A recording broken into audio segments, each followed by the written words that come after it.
Hey everybody, Jared Jones. I've been hearing from realtors and lenders all across the country, many of them top producers in the past 6 months, laying off their teams en masse, having entire months go by where they're not closing a single home and just wondering where the business is coming from.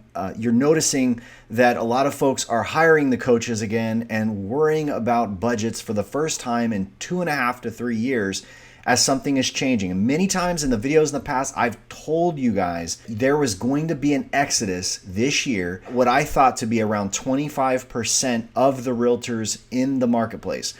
And today I'm going to cover some crazy news that just came out showing exactly how bad it is right now for the average realtor across the country and just exactly how much business they actually have. And you're going to see that it's impossible to live on what they're making. It's impossible to be in business and be in it full time, as so many of the agents across the country are just not able to produce enough to survive. Let's get into it right now.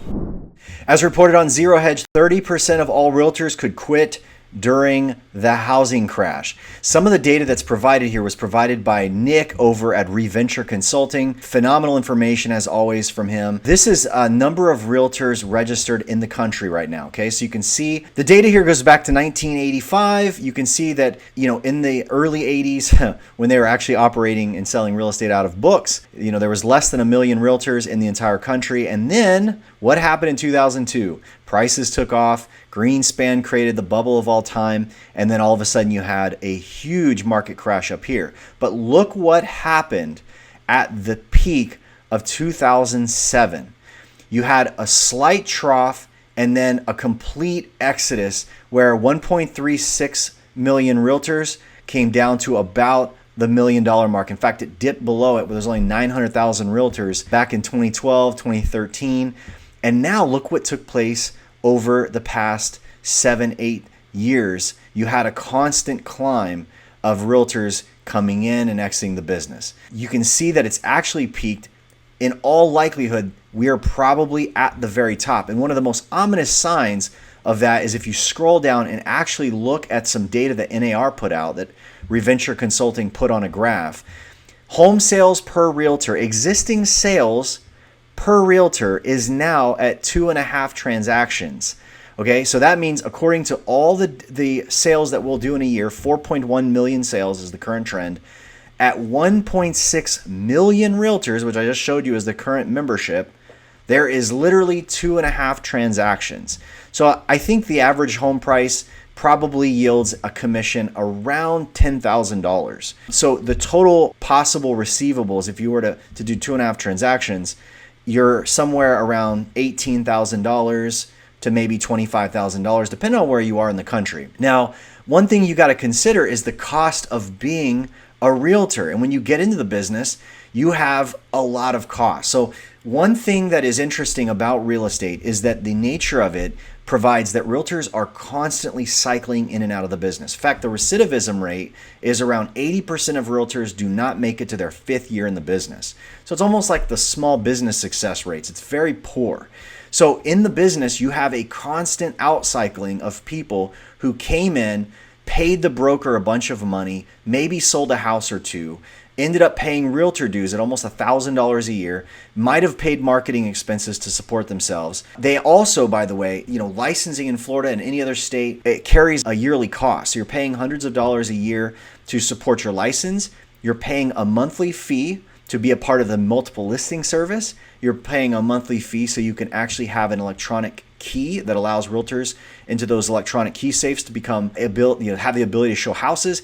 All that piles up. You have an agent that goes a very, very long time and they're paying all these dues, and month after month they're getting taxed. That is going to create excess, always does. You have a lot of these boards, you have these realtors boards, they thrive on realtor dues. So one of the downsides of our industry is we have a very low barrier of entry. If anybody wants to get in, it's not difficult. In fact, it's probably easier than a lot of other licenses like life insurance, things of that nature. Your test is what it is. You do your hours of education. You can get in the business fairly easily, and then you're a practicing realtor. Well, when you get in the business, the learning curve is quite high, and most people cannot afford to stay in it. Most people cannot afford to learn what they need to learn by doing it part-time And then all of a sudden you have these cycles. Unfortunately, the cycles when the market gets really hot attracts people to the real estate business because they just feel like the business is easy. They go, wow, this market is so easy. I should just get my license. I can go out and stand in traffic and put my hands out and I will catch business. I will catch home sales. I will know how to exist as a realtor. And harsh reality sets in. You end up start being taxed. And what's happening now is home sales are falling so low in terms of the available absorption. So what you have here now, the reason why realtors are now suffering and sharing very few listings is because you have very few people listing homes. You have homes sitting out there aging, which, by the way, the aging inventory in America is a result of poorly experienced agents. Okay? In my marketplace, I could show you case after case where people that do not have very solid experience will take a listing and put it on the market for a home seller, not tell them the truth, and leave that house in the marketplace sitting. And when you have those kinds of agents exiting the business, you are going to see a turnover of a lot of those listings exiting the market as well. So that's going to be good. You're going to have sellers then talk to experienced agents who will either tell them, hey, look, you need to correct the price. You're way off in fantasy land. Or let's just get it off the market. There's no use leaving these listings sitting around if they're not sellable. So a lot of change is coming. I think you're going to see that as 2023 shapes up. Less experienced agents are going to leave the marketplace. The entire listing landscape, when you go on Zillow, Realtor.com, or your favorite realtor's website, you're going to see the listings change. What you see available, what's out there. That's exciting news. The purge is good. I think in the end it's going to be good for all of us, except for those that thrive on membership dues, and that's just the way it's going to be. But that's it for now. Let's continue the conversation in the comments. What do you think is happening in the future of this market? What is it going to be like to be a realtor in a year? Are there going to be few of us around? What do you think's coming?